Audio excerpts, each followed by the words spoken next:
The latest Ulster Bank PMI report for October reported another encouraging month for private sector business growth and indeed job creation.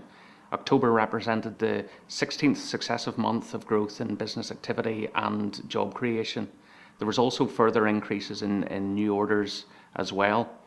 However, the latest report did point to a marked slowdown in the pace of growth.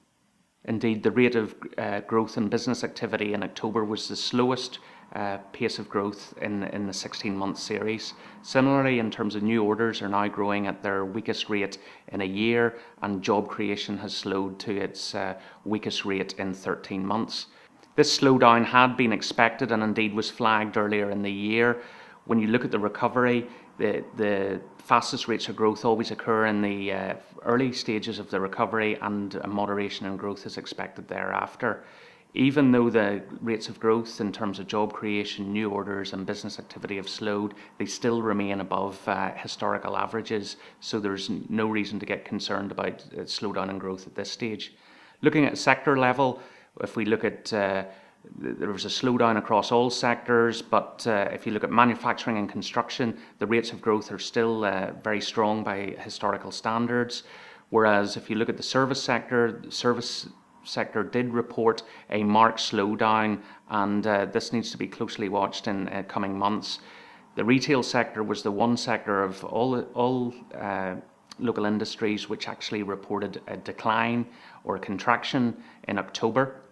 The retail sector enjoyed a bumper few months during the middle of the year, boosted by key events such as the Northern Ireland's hosting of the Giro d'Italia.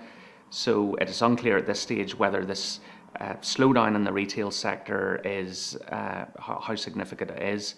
From that perspective, the next few months are going to be critical, particularly in the Christmas season, to see how the retail industry in Northern Ireland is faring. Alongside the slowdown in rates of business activity and job creation, the other key theme is the easing of inflationary pressures. Indeed, this has been particularly marked with input cost inflation falling to its lowest level since June 2012. Clearly, this has been boosted by a fall in the oil price and falling other commodity prices, which are feeding through and reducing the input costs for local firms. The easing in cost pressures is also feeding through into output prices as well, which have been broadly flat over the last couple of months. And indeed, if we look at specific sectors, we've seen that a number of firms have been reporting that a fall in agricultural prices and dairy prices are feeding through and behind some of these falls in output prices.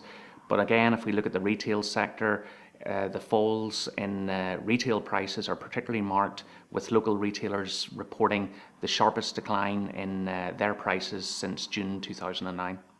Whilst there has been a slowdown in private sector activity and job creation, there is still considerable momentum in the local economy. And if we even look to the two most important economies as far as Northern Ireland is concerned, the health of the UK economy and also that of the Republic of Ireland, they too are still reporting robust rates of growth, and this will keep momentum going in our local economy until well into next year.